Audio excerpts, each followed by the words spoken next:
Bueno, en principio, en nombre del Centro Argentino de Historia del Psicoanálisis, la Psicología y la Psiquiatría de la Biblioteca Nacional, te vuelvo a agradecer, Diana Cordón, que hayas aceptado esta entrevista para el ciclo de entrevistas a protagonistas de la historia PSI. Y como consideramos que sos una de las protagonistas de la historia PSI, bueno, es un gusto para nosotros tenerte acá Bueno, en el bueno, día de hoy. sí, yo también te agradezco mucho. Así que bueno, vamos a conversar A de lo que vos conversar, quieras. exactamente. Exactamente. Y por ahí empiezo con una pregunta así muy general, ¿no? Y muy del inicio. Que es, ¿cómo llegaste vos al mundo psi? ¿Cómo fue que llegaste al mundo del psicoanálisis, la psiquiatría? Bueno, un poco que nos cuentes tus orígenes en estos rumbos, en estos campos. Bueno, Luis, mira, en realidad yo desde muy adolescente ya había pensado que quería trabajar en lo psi. Ujú, Eh, Recuerdo que cuando era chica había leído, en este momento me acuerdo después de tantos años, había leído un libro de Makarenko, ujú, que en realidad trabajaba en la Unión Soviética en esa época, después de ujú, la Revolución Rusa. Trabajaba para rehabilitación de adolescentes que hacían delitos, qué sé yo. Y ujú, ahí me parece que me marcó en el sentido de tomar una decisión de que algo de eso era lo que yo quería trabajar. ujú. Y así que decidí igual estudiar medicina, pero cuando entré a la unidad hospitalaria, eh, estaba la escuela de Pillón, la escuela de psicología social de Pillón, recién empezaba como escuela de psicología social, así que Ujú. mientras cursé los últimos años de medicina, cursé la escuela de psicología social con Pillón. De modo que, digamos, eso fue mis orígenes, pero si vos me querés preguntar cuál fue mi marca fundante en cómo ubicarme, fue la Facultad de Medicina y el Centro de Estudiantes de Medicina, Ujú. eh, bueno, Ah, que fue una y experiencia muy importante en mi vida y creo que en la de muchos de esa generación. ¿vos en qué año cursaste medicina, Diana? Bueno, ¿O qué, entre qué año? claro, yo entré a medicina exactamente en el 1960. Ujú. En el 60 hice el curso de ingreso, en el 61 entré a la facultad y me recibí en el 67, o sea que en realidad soy de la generación del 60 del movimiento estudiantil. Ajá. Y O sea, perdóname, ¿te recibiste más o menos para el momento de la intervención de las universidades de la dictadura de Onganía? sí, después de la intervención de Onganía, exactamente, después de la Ajá. noche de los bastones largos.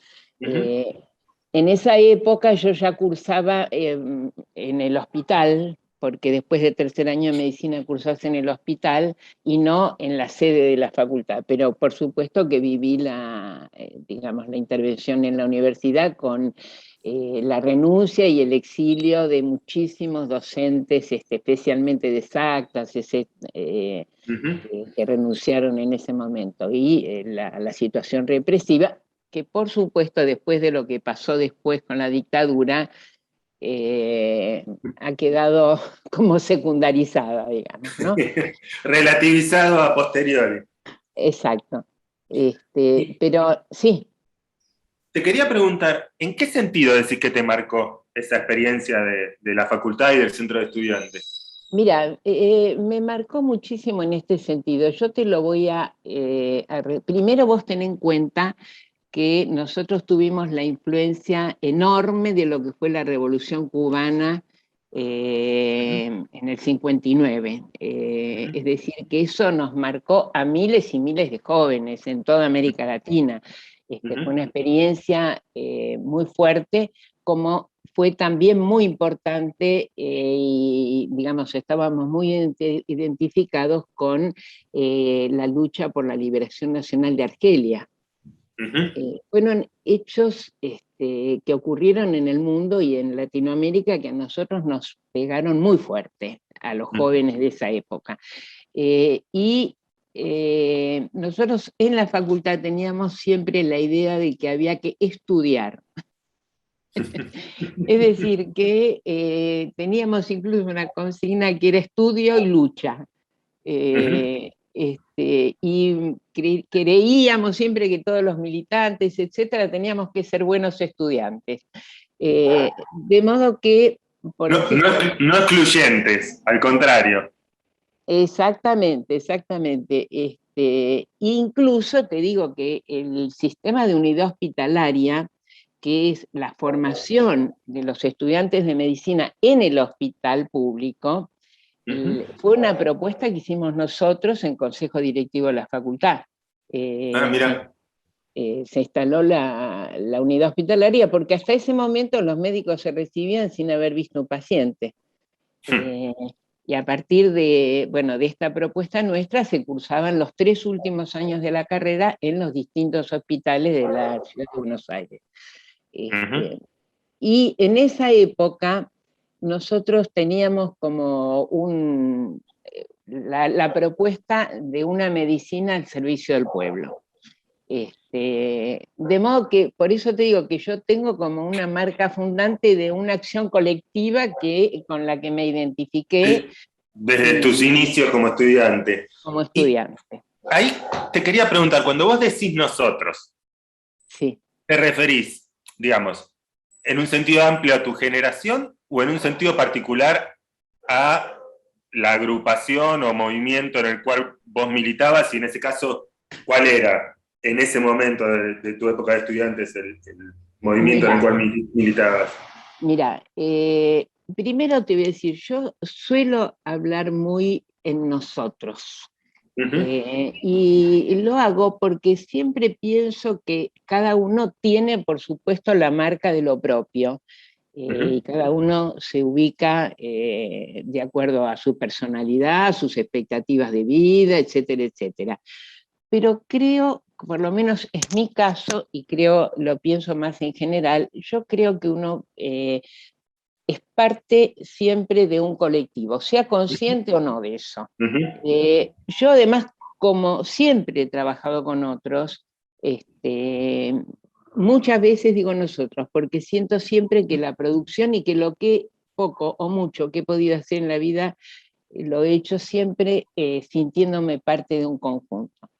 En esa época yo estaba en una agrupación de izquierda, en el movimiento estudiantil, que dirigíamos el centro de estudiantes, y también en ese momento,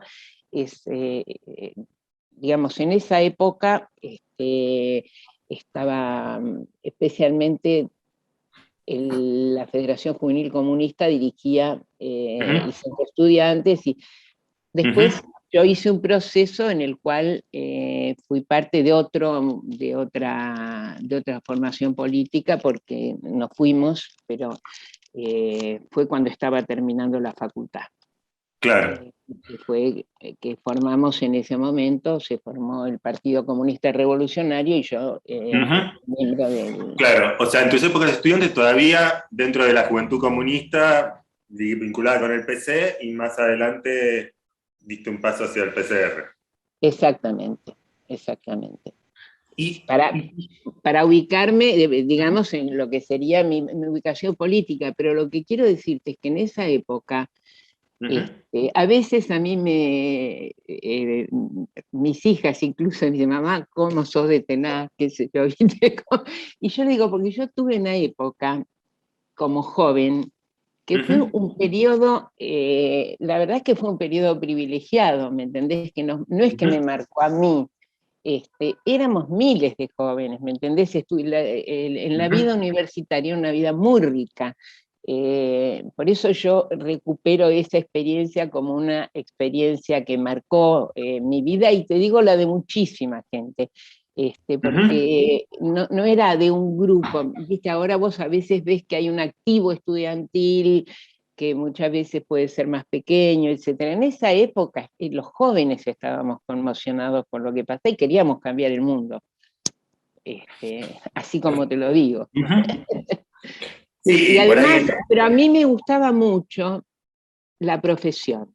¿Viste? Ujú. Siempre pensé que yo quería articular mi profesión con una perspectiva social y política, pero siempre tenía la idea de que yo quería trabajar y dedicarme a lo psi, digamos, y en esa Claro. época la elección era desde ya el psicoanálisis, Ujú, ¿no? ujú, Para todos los que queríamos ir para el campo psi. ujú. Sí, en ese sentido digo, cambiar el mundo, medicina para el pueblo, mencionaste, y mencionaste la Escuela de Psicología Social de Pillon Rivière, que ahí Exacto. empezaste como hacia el final de tu carrera de medicina o en Claro, paralelo. claro. Mira, yo ahora me pregunto cómo hacíamos, porque yo tuve, desde ya te voy a nombrar a mi compañero de la vida porque estamos desde la época de la facultad, con Darío Lagos, pero con el que además comparto muchísimas cosas de las que hemos hecho a lo largo de la vida. Y yo no sé cómo me rebuscaba, no, por eso digo, no solamente yo, pero yo ya tenía mis dos nenas, porque Ah, cuando cursé la unidad 1 en unidad 2 tuve a Mariana, mi hija mayor, y en unidad 3 tuve a mi segunda hija.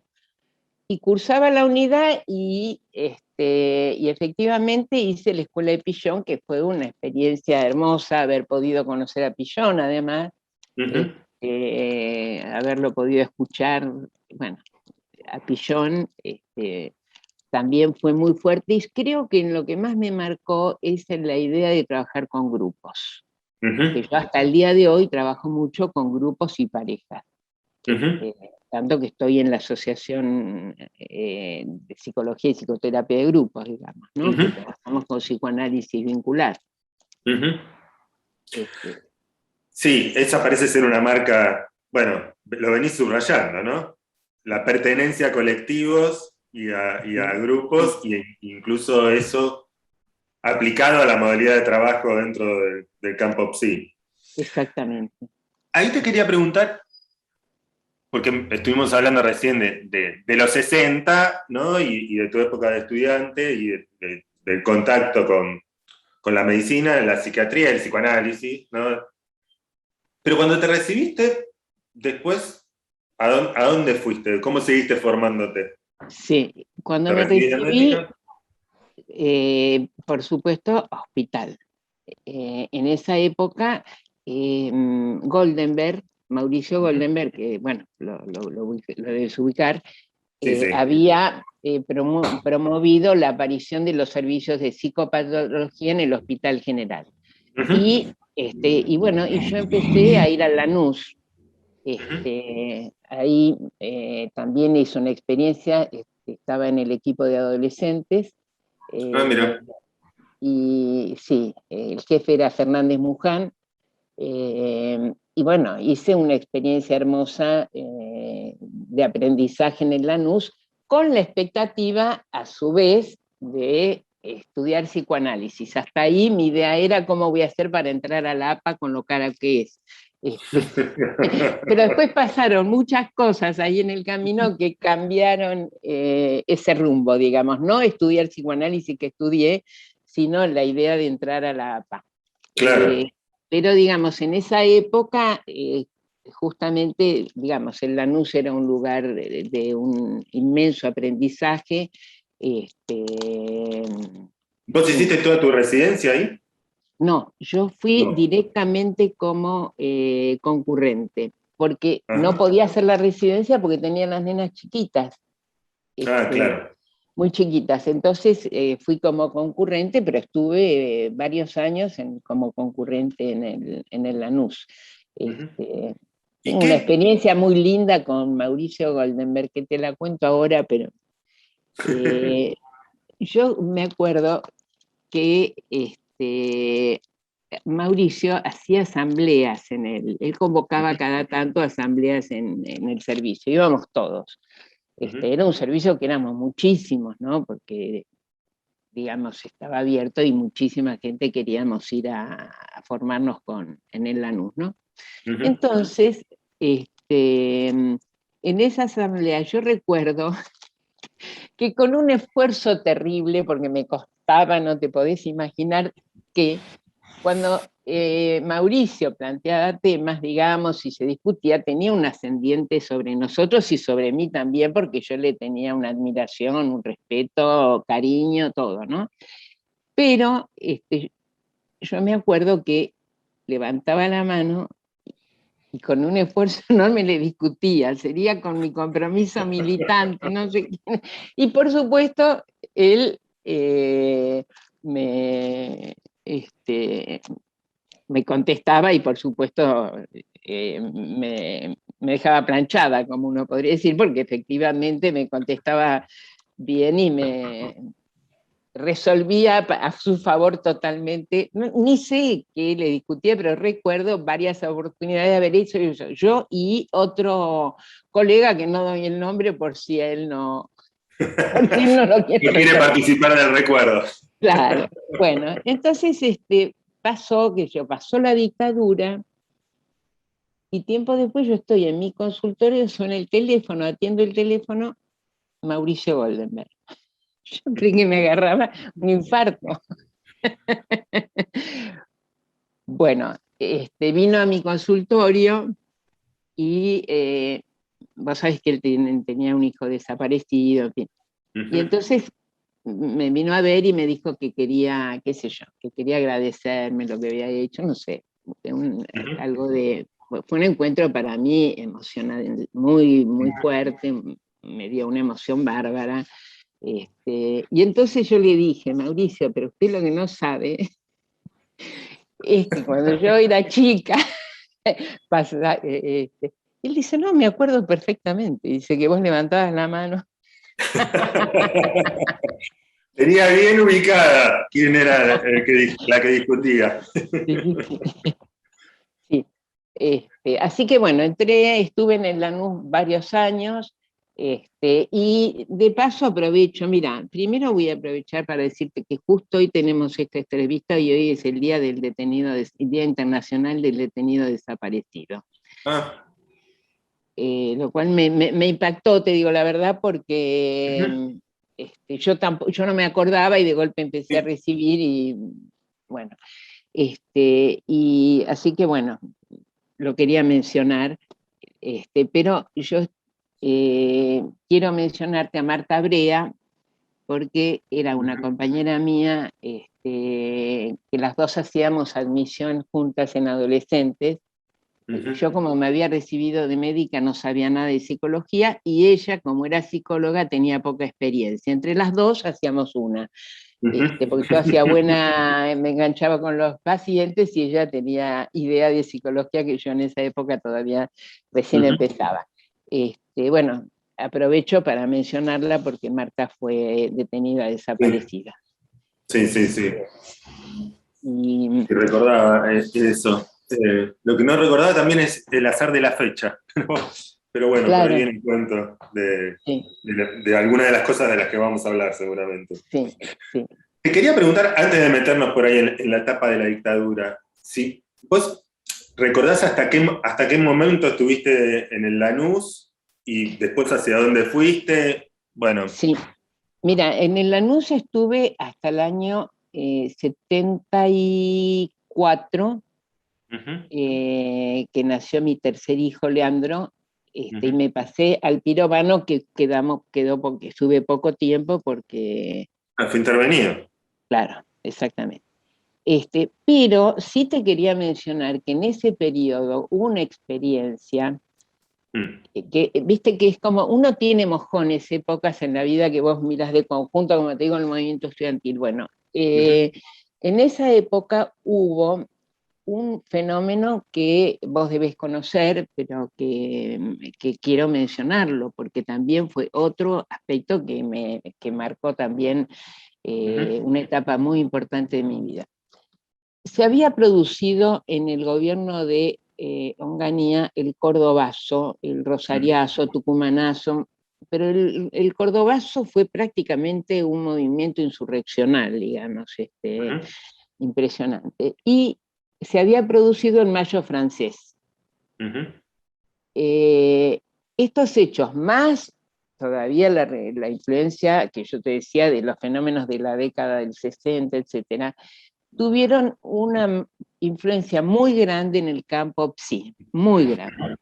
Y entonces, alrededor del 70, si yo no estoy equivocada, 70, 71, se produce por una parte un fenómeno en la asociación psicoanalítica, que era una asociación totalmente piramidal, con una estructura de poder, eh, esto que yo te decía, tenía que tener 4 sesiones semanales, pagar fortunas, etcétera, elitista, bueno. Y aparece un cuestionamiento al interior de la asociación psicoanalítica, que también es un cuestionamiento en el campo internacional del psicoanálisis, y van 2 grupos con gente sumamente importante de la asociación psicoanalítica. Se forma el grupo Plataforma y el grupo Documento, que fueron 2 grupos diferentes. Yo, bueno, te puedo nombrar algunos y sé que se me van, pero estaba Rodríguez, Mari Langer, en Plataforma, ¿no? Estaba, bueno, Esmeralda. Sí, y después estaba el grupo Documento, que encabezaba Ulloa. En Plataforma estaba Gilú García Reynoso también. Bueno, había muchísimos analistas en los 2 grupos. Y en el otro, y mucha gente, jóvenes también, estaban los viejos didactas, digamos, un grupo de didactas, y estaba también toda la gente más joven. En Documento estaba Santiago Dukowski, estaba Hugo Bleichmar, bueno, muchísima, también otros analistas, un montón también. Y entonces se produce un fenómeno, que es que la Federación Argentina de Psiquiatras, la FAP, la Asociación de Psicólogos, la Asociación de Asistentes Sociales, Plataforma y Documento, y algunas agrupaciones chicas, más pequeñas. Yo, por ejemplo, estaba en una agrupación que éramos muy jóvenes, que le pusimos 8 de octubre por el Che. Bueno, que el Che fue otro que marcó. A mí una vez un analista muy querido me decía: vos sos religiosa, ¿cómo decís que sos atea? Vos sos religiosa, el tema que vos tenés atrás de tu cama, tenés al Che.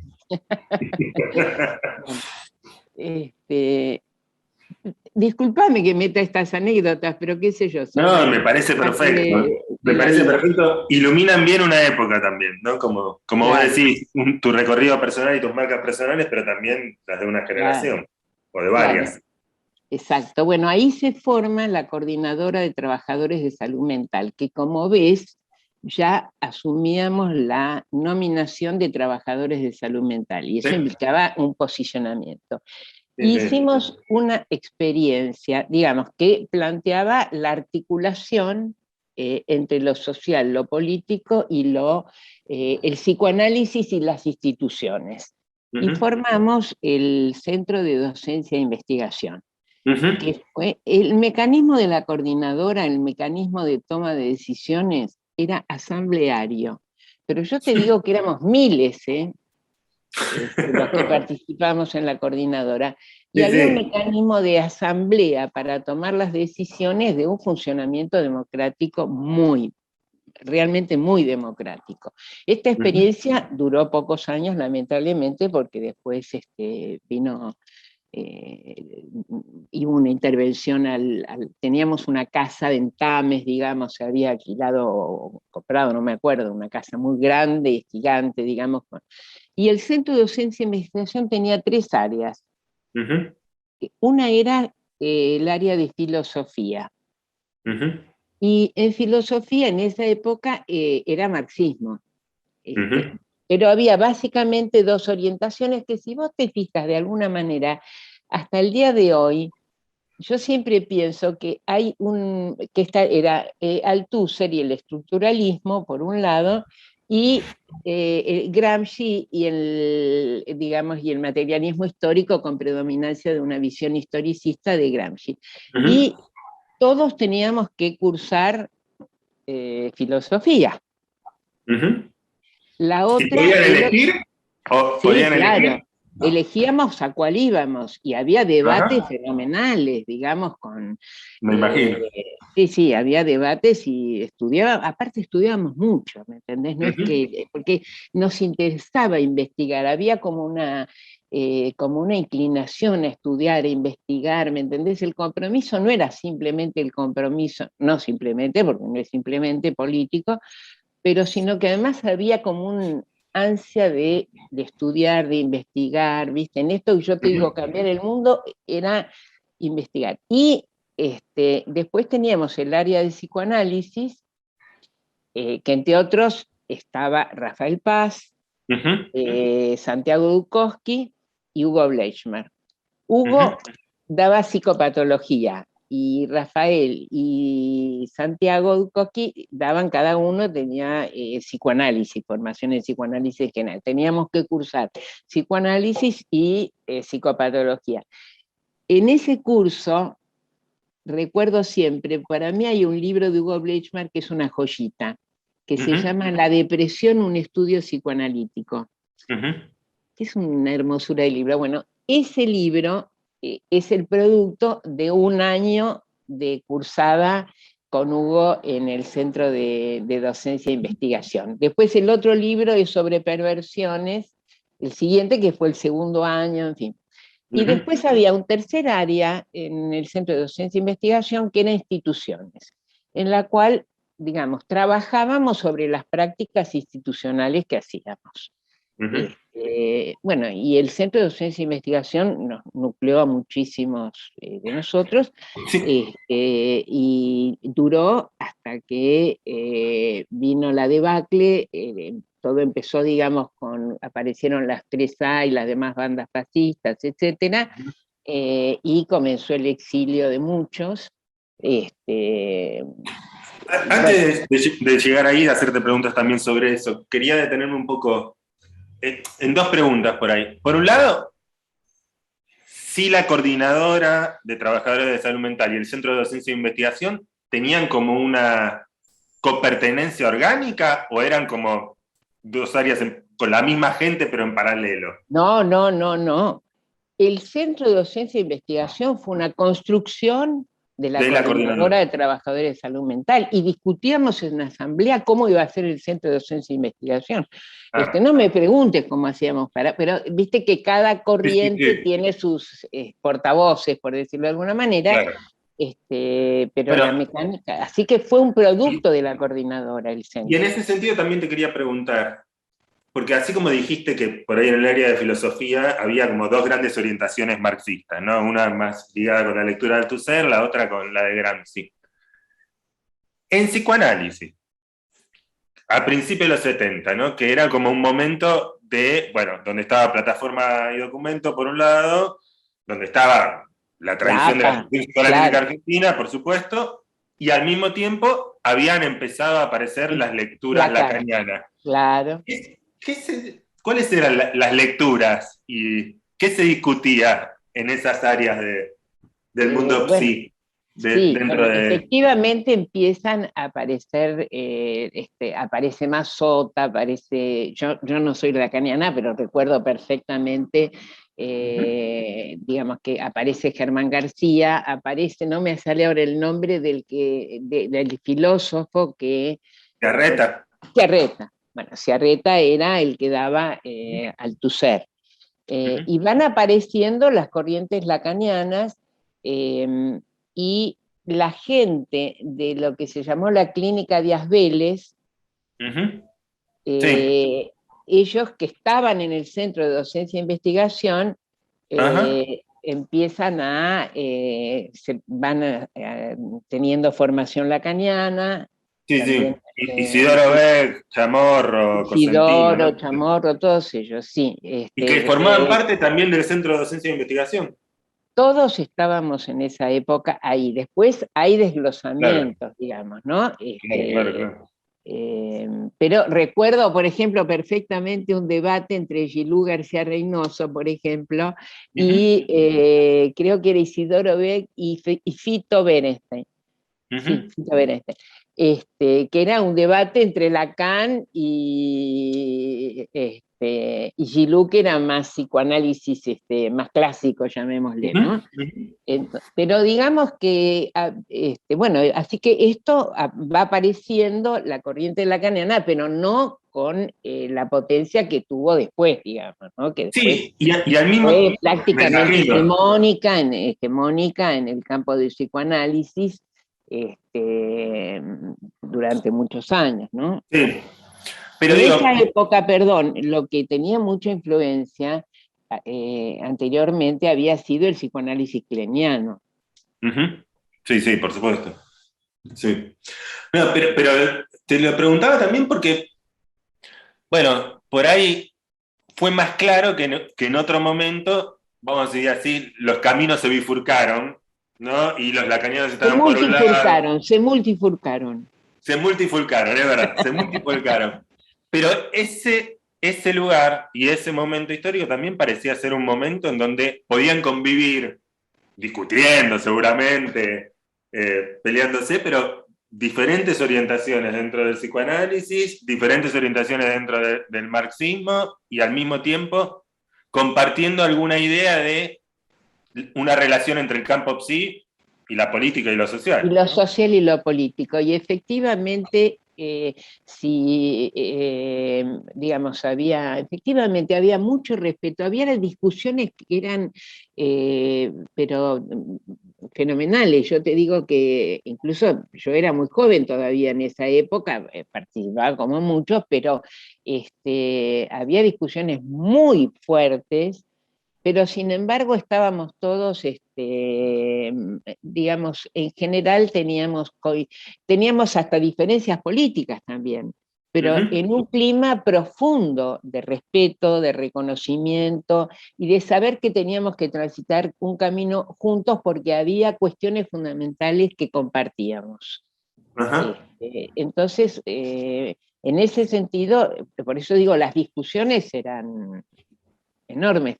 En esa época, y yo creo que era la misma época porque yo lo conocí en el Lanús, fue la época de la antipsiquiatría también, Uh -huh. con la Ini Cooper, Uh -huh. que fue la misma época porque me acuerdo que yo lo conocí a Cooper cuando fue al Lanús, me acuerdo que nos hizo sacar los delantales, que teníamos delantales blancos y nos hizo sacar los delantales, como Un acto, gesto. digamos, un gesto fue Sí, de la sí. antipsiquiatría.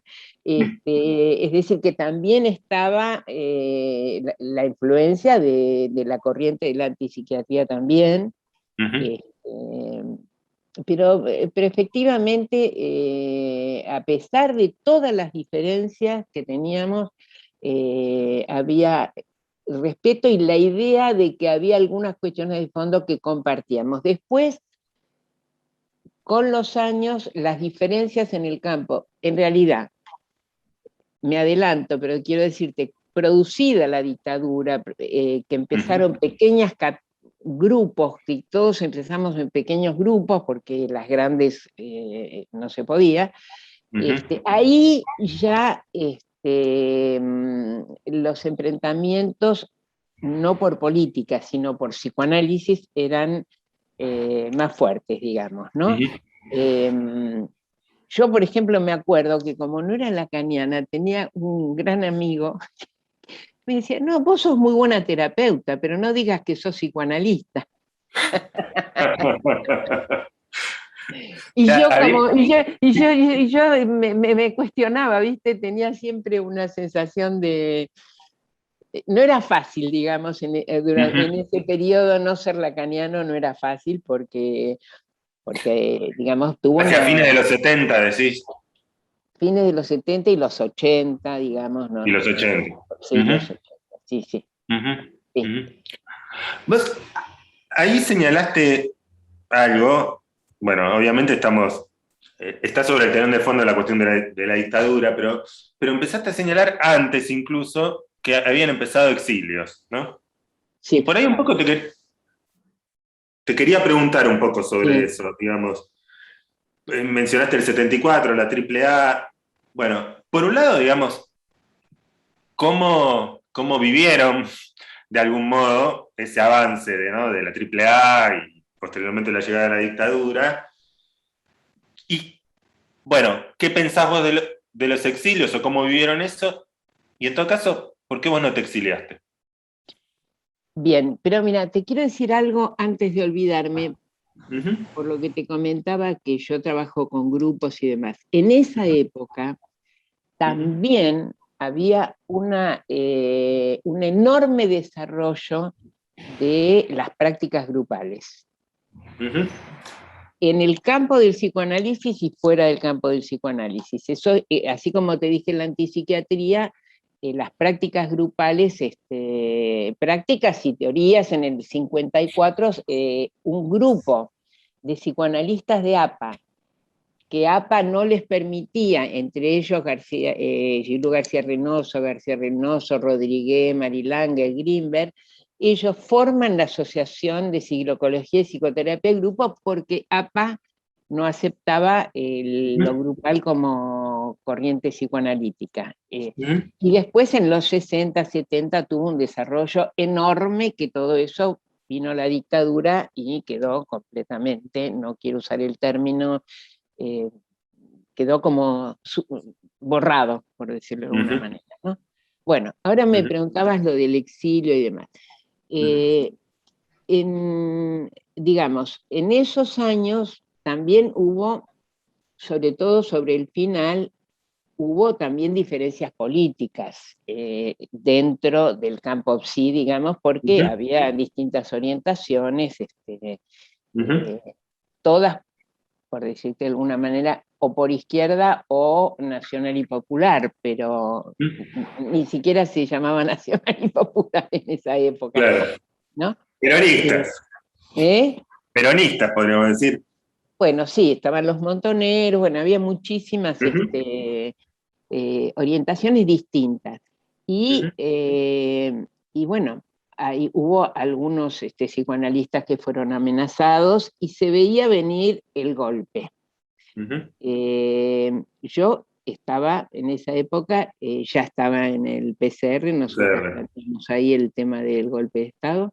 Eh, te digo que cuando me gusta que me preguntes en forma directa, porque yo pensé, digo, voy a decir o no voy a decir, y Sí, digo, me parece me parece que forma parte. que es parte de la honestidad intelectual que uno tiene que tener, Sí, poder claro. reponerse a sus pertenencias. Bueno, nosotros en ese momento habíamos decidido quedarnos en el país. Fue una decisión discutida. Ujú, Tomamos como habíamos planteado que venía el golpe, teníamos la idea de que iba a venir el golpe, ujú, entonces habíamos tomado una cantidad de medidas para protegernos, digamos, para proteger ujú, a la gente. Y decidimos quedarnos en la Argentina y participar de la resistencia antidictatorial en la Argentina. Fue una ujú. decisión, nuevamente, como dirías vos, colectiva, Colectivo, y que sí. yo compartía. Ujú, Y que bueno, eso marcó ya una etapa de mi vida, ¿cómo te puedo decir? Fundamental. Toda la época de la dictadura, este, bueno, para todos, para muchos, bueno, los que se fueron al exilio, te imaginas, conocerás y habrás hablado y entrevistado, sí, en sí, fin, sí, sí. todo lo que ha sido el exilio para muchos y la cantidad de trabajadores de salud mental desaparecidos. Yo en Ujú, este momento, mira, yo siempre nombro, pero porque fueron cientos, a Beatriz Perocio, con la que yo tenía mucha relación, y que era, creo que presidenta de la Federación presidente de Nacional la de Asociación de Psicólogos, Psicólogos y de la Federación de Psicólogos de la República Argentina también. sí, de FEPRA, Sí. y Juan Carlos Rizó, que era el secretario general de la Federación de Psiquiatras. Ujú, Y hubo, bueno, centenares de desaparecidos. En este momento me acuerdo de Pancho Belagamba, que ujú, estaba haciendo un grupo cuando lo llevaron, ¿no? Es decir, que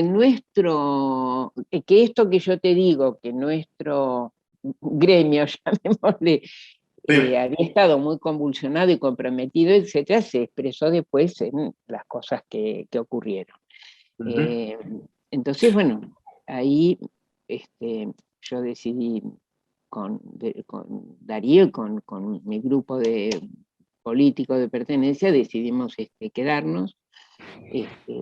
Ya estábamos tomando medidas con respecto a la casa, bueno, a una cantidad de medidas de cuidado, de clandestinidad, etcétera. En mi caso, lo que hubo fue una disociación de mi vida muy grande, porque, por ejemplo, las madres no conocían mi nombre, conocieron mi nombre verdadero después de la dictadura. Y entonces yo mantenía en mi casa, las casas no se conocían, en fin, había una serie de medidas como para, en fin, para precavernos, sobre todo Sí, sí, a los chicos no les pasara nada, ¿viste? Porque sí, sí. mis hijas me cargan a mí, Ujú. porque nosotros siempre hemos dicho con Darío que bueno, que tuvimos la suerte de que no nos pasara nada. Yo tuve algunos episodios que bueno, fueron, que me salvé realmente ahí raspando. Uno fue cuando vino Amnistía Internacional, que me agarraron los de Amnistía en el momento que me estaban llevando. Y entonces yo siempre, Darío y yo le decíamos a nuestros hijos que nosotros habíamos tenido suerte porque no nos pasó nada. Entonces, ya de adultos ellos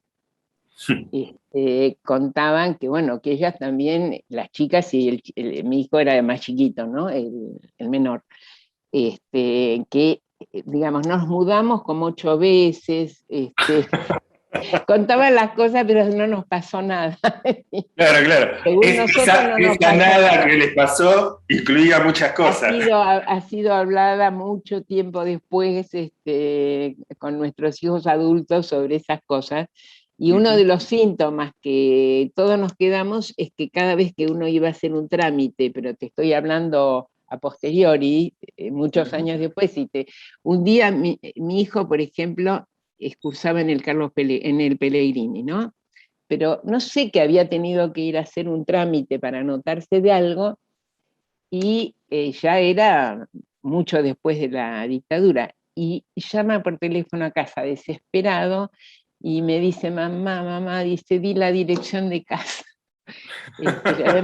Bueno, digamos que Sí, síntomas sí, sí. quedan de huellas Sí, sí, sí. de aquello vivido. Sí, sí, no concluye, bueno, como vos misma lo has escrito en varios Sí, lados, no ujú, concluye con la dictadura, ¿no? claro, No claro, concluyó con la exactamente, dictadura. exactamente.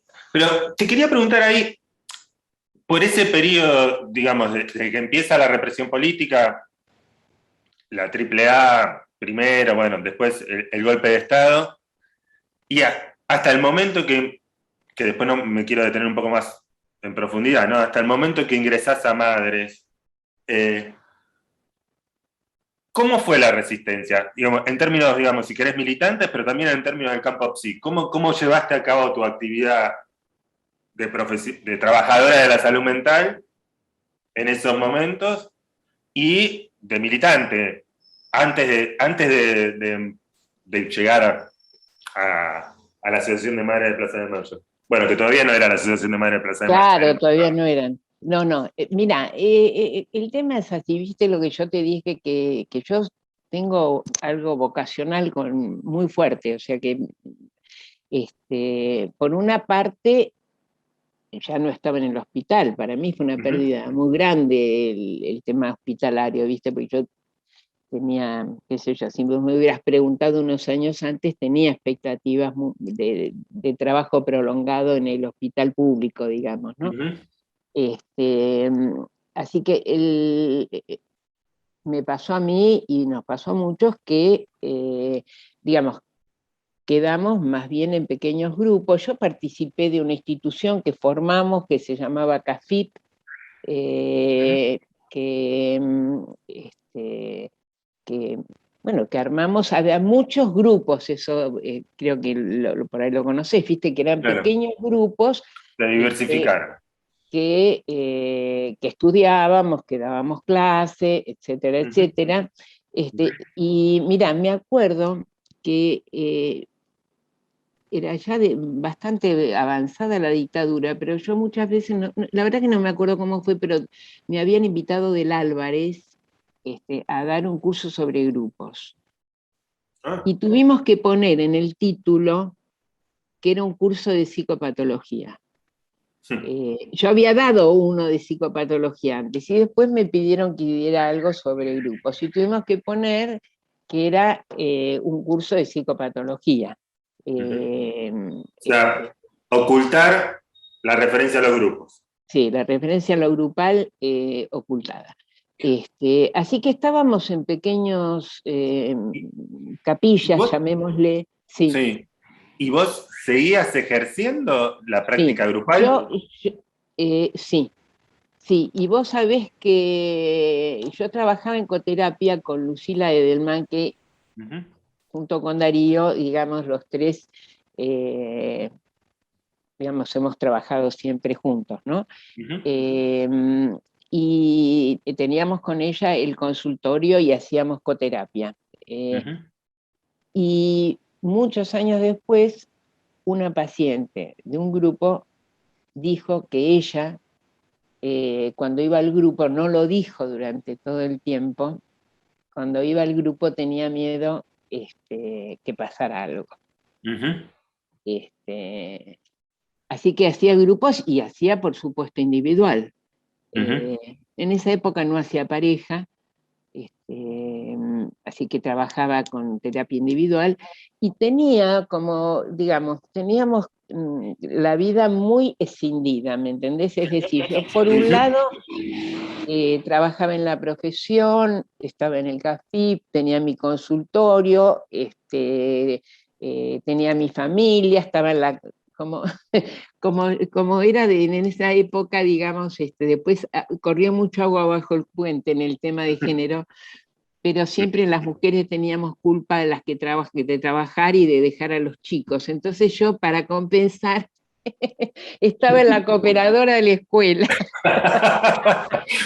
Como no tenías nada para hacer, sumaba. Claro, bueno, pero era mi forma de que mis hijos sintieran de que la vida de ellos no era tan distinta, eran dos cosas. Y en el barrio, por ejemplo, en mi casa también era la casa del barrio, ¿me entendés? Al principio, después ya, cuando nos íbamos mudando, ya era diferente. Pero, digamos, siempre venían los chicos del barrio. Pero ningún amigo mío, ningún compañero, ningún familiar, nadie, la única persona que conocía nuestra casa, todas conoció y que además aprovecho porque nos apoyó infinitamente, fue mi vieja, que cada vez que la necesitábamos para algo, a que nos diera una mano con situaciones que teníamos de emergencia, siempre estaba al pie del cañón. ¿Y la militancia ahí, cómo seguía? Vos dijiste escindida, es la parte profesional, y la militancia, ¿cómo La seguía? militancia era completamente escindida. Nadie conocía la casa de nadie, teníamos, en fin, un modo de conectarnos completamente clandestino. Y cuando yo empiezo por decirlo de alguna manera, yo tuve una actividad pública, porque yo desde antes de la dictadura tomaba las cosas de solidaridad con los presos. Entonces, en realidad el primero que yo conocí fue a Emilio Miñone, que no sé si lo ubicás. Emilio Miñone, Sí. bueno, tenía una hija desaparecida y tuvo un papel muy importante en los primeros tiempos no son los primeros tiempos, yo tengo recuerdos, mira, voy a perder un minuto, pero no me voy a olvidar nunca que él me mostró un día cuando que cuando un grupo de mujeres se habían ido para Francia, que las habían mandado supuestamente al centro piloto, pero que ahí mismo denunciaron, tengo la imagen visual de unas planillas que tenía Miñone, en la que estaba el nombre de la persona, después había otras columnas que no me acuerdo qué eran, sinceramente no me acuerdo, y la última columna decía trasladado. Y entonces estaban marcados todos los que eran trasladados. Bueno, yo colaboré con Mignone cuando vino la Comisión Interamericana de Derechos Humanos, siempre tuve relación en esos años con él, y él fue en realidad el primero que me presentó algunas de las que iban a ser las Madres de Plaza de Mayo. Pero todo eso, mira, primero te voy a decir una cosa, hasta ahora, en el año 2021, hablando esto con vos, que es público, por decirlo de alguna manera, me cuesta. Me cuesta. Es como si tuviera un tironeamiento, viste, de lo que puedo o no puedo decir. ¿Me explico? Bueno, pero me acuerdo que cuando los fui a ver a Mignone, me preguntó mi nombre.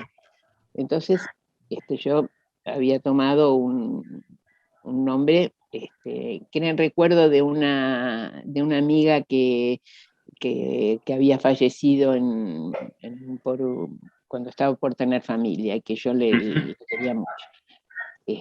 No era amiga mía, era una chica un poco más grande que yo la valoraba, la idealizaba mucho, la quería mucho y la admiraba mucho. Entonces, Mignone, que era vivísimo. Yo me acuerdo que estábamos en el comedor de la casa, en el living, entonces se va para la cocina, me dice, espérame un momentito, y vuelve y me dice, ¿su apellido cuál es? Y cuando me preguntó mi apellido, casi me muero, no sé cómo me salió, le dije, Abón. Entonces él me dice, ¿de qué origen es?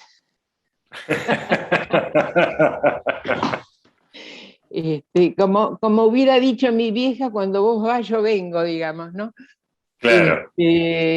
Bueno, así que mi contacto era, y todo lo que yo hacía, lo hacía completamente disociado Pero, de mí. Sí. pero ahí, bueno, ya empiezan a asociarse, ¿no? Digo, cuando Mignone, digo, se empiezan a asociar, quiero decir, tu práctica profesional con el campo de la resistencia política y los derechos humanos, vía Mignone. No, ahí empieza, pero con él yo lo que más colaboré, digamos, y hice fue, y los contactos que él me dio tenían más que ver con la denuncia, con poder hacer denuncias, organismos internacionales, etcétera, todo lo que podíamos hacer en ese momento para denunciar la desaparición Claro. de ¿Y compañeros, vos ¿no? tenías contacto con algún organismo internacional o cómo eran las redes para hacer Bueno, esas bueno, denuncias? Bueno, sí, sí, sí, porque se iban armando, ¿viste? Por ejemplo, cuando visitó en el año 76 vino la primera delegación de Amnistía Internacional, que todavía me acuerdo el nombre de Patricia Finney. Entonces, en distintos lugares organizábamos como para que se pudieran llevar denuncias a Amnistía. Eh, bueno, en ese caso, por ejemplo, en el caso de Amnistía, yo me había reunido en una confitería que se llama, en la Jockey, que quedaba en Cerrito y no me acuerdo si Sarmiento o algo por el estilo, me había reunido con Patricia Finney. Pero ella, habíamos quedado, yo tenía después que encontrarme con un muchacho para hacer denuncias también y entregarle cosas de estudiantes desaparecidos. Entonces, de la Jockey me fui caminando para la confitería Ideal que quedaba en, no me acuerdo si Esmeralda o Suipacha y Corrientes. Sí, sí. Ahí. Entonces, bueno, voy caminando, qué sé yo, me siento, y en un momento veo a una persona pelirroja que me pareció que estaba en un auto que sacaba la cabeza, pero nada, sigo derechito, tranquila, me voy para la Ideal, me encuentro con este muchacho y él miraba, estaba sentado mirando a la calle. Y entonces al ratito me dice que están afuera los autos de, Los servicios. sí, que eran tres, veía él, veía tres, y que estaban ahí para bajar, qué sé yo. Entonces yo me paré, por eso siempre pienso en las cosas de solidaridad que ha habido, que no se mencionan. Yo me paré volando, agarré los papeles, me fui al baño, tiré los papeles en el baño y salí y el tipo de la barra, digamos, que estaba ahí, el empleado, me dice, ¿no quiere llamar por teléfono? Entonces llamo a Patricia Fini y le digo, le pido que venga rápido porque me iban a llevar. Entonces, bueno, vuelvo a la mesa con este otro muchacho y entraron, efectivamente, nos rodearon la mesa, bueno, un escándalo, qué sé yo. Y mientras tanto llega Patricia Fini, y bueno, ahí los aborda, los enfrenta, qué sé yo, y ellos llaman por teléfono, no sé a dónde, y les dicen que nos dejen. Y ahí nos salvamos. Después, qué sé yo, vino Patricia Derian, que era del departamento de ser un contacto de Miñones, del Departamento de Estado de Estados Unidos, del gobierno de Carter. Después venían franceses. Si vos me preguntás ahora de dónde, no me acuerdo, lo que me acuerdo es que los íbamos a ver, íbamos al hotel a verlos, pero siempre tomando todo, imagínate las vueltas que... Sí, toda una estrategia Y para después atrapar. cuando después también, cuando por ahí, por ejemplo, caían, qué sé yo, compañeros nuestros que desaparecieron, y otros que después estuvieron presos, qué sé yo, cómo confirmar que había pasado, que no había pasado, bueno, eran todos procedimientos que dabas 200 vueltas cuando te ibas, teníamos formas de, como para saber si tenías una cita, si la persona no iba, como tenías que averiguar, bueno. Y Eh, todo esto, digamos, vos lo hacías en un principio en el marco del PCR. sí, eso sí. Ujú, Eso era todo el tiempo, lo fui haciendo, eso sí. ujú. Pero cuando conocí a las que iban a ser las madres, ahí digamos, me acerqué con ellas para acompañarlas. Me acuerdo que se había hecho en la iglesia, bueno, no me sale el nombre, en la En Santa Santa Cruz. Cruz.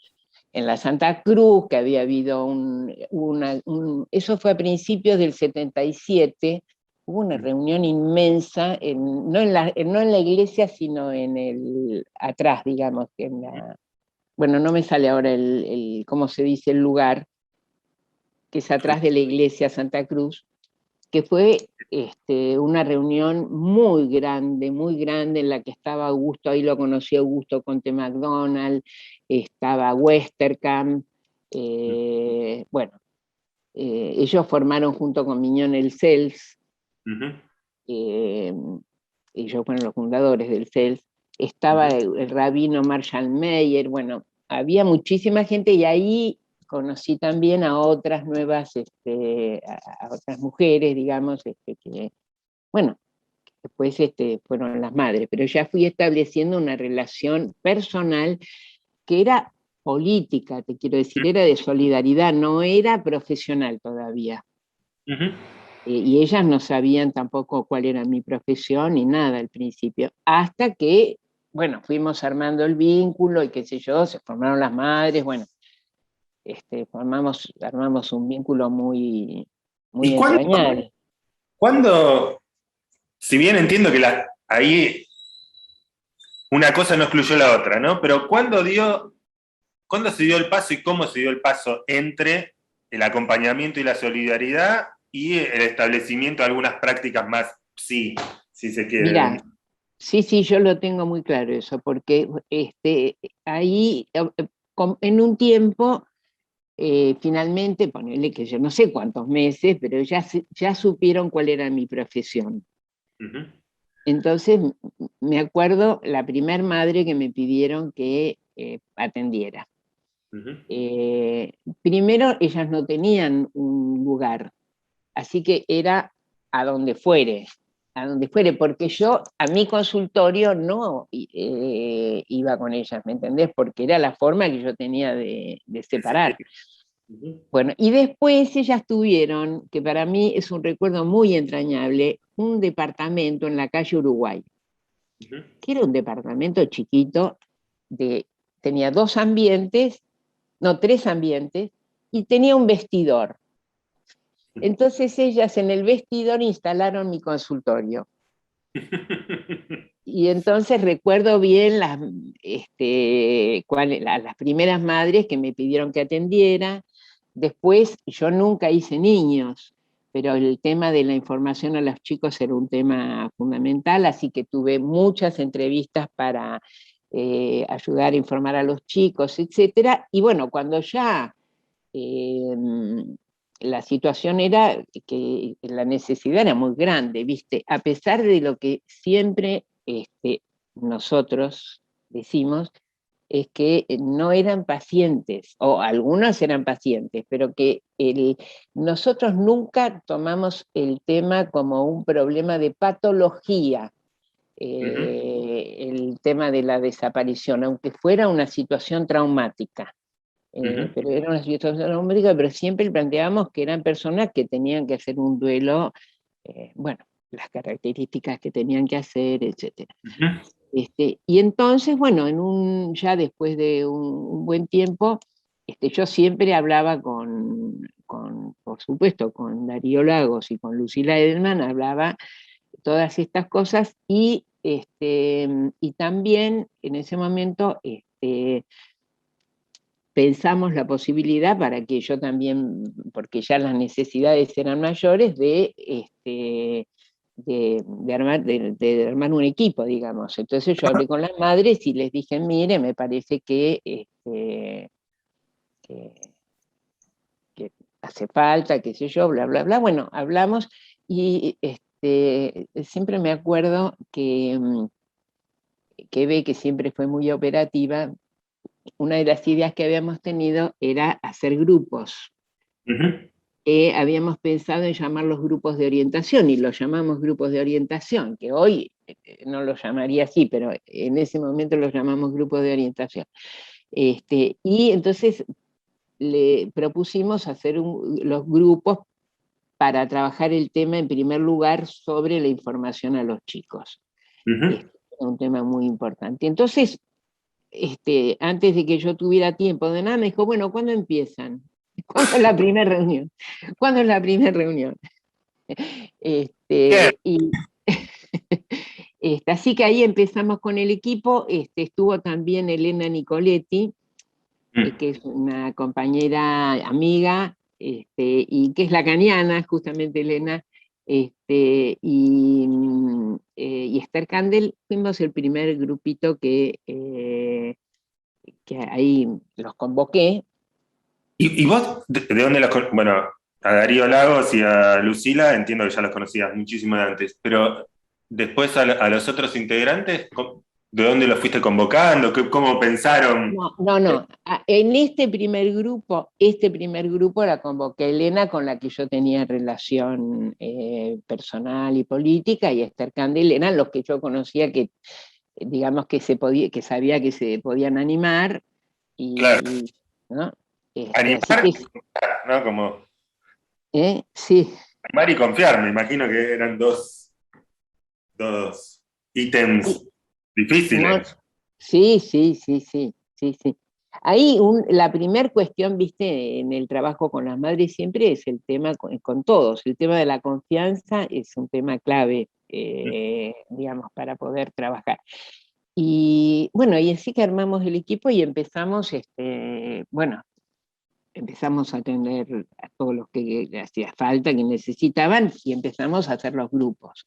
Ujú. Que digo que era muy duro de hacer los grupos. Yo recuerdo que Nosotros, por ejemplo, íbamos con los grupos, los hacíamos muchas veces 3 al principio, porque para poder sostener, y de golpe algunos otros se ponían a llorar, etcétera. Pero era un instrumento enormemente valioso, porque, por ejemplo, vos sabés que, bueno, nosotros hemos trabajado sobre el tema de las inducciones que planteó la dictadura, las inducciones psicológicas que jugó la dictadura, porque jugó con un campo de ideas fuerte, no es que no había ideas, era terror y ideas, ¿no? Sí, sí, Para incidir. sí, Entonces sí. los sentimientos de culpa, que son sentimientos normales en cualquier duelo, Ujú. en este caso eran mucho mayores, pero por ejemplo en los grupos, suponete, una mamá se sentía culpable porque quería que su hijo se fuera afuera en vez de comprenderlo, ¿no? Y otra madre se sentía culpable porque lo había comprendido y no le había dicho que se fuera afuera, ¿no? Entonces, bueno, todas esas vivencias, tengo muchísimos recuerdos de eso porque el trabajo en grupo fue muy, muy bueno, y lo mismo ocurría con el tema de la información a los chicos, porque la idea de contarles, porque viste, hay cosas que ahora es como el tema, suponete, de que lo social es parte de la subjetividad, estamos todos de acuerdo ahora, pero en esa época, Sí, todos, diría, pero bueno, bueno, muchos.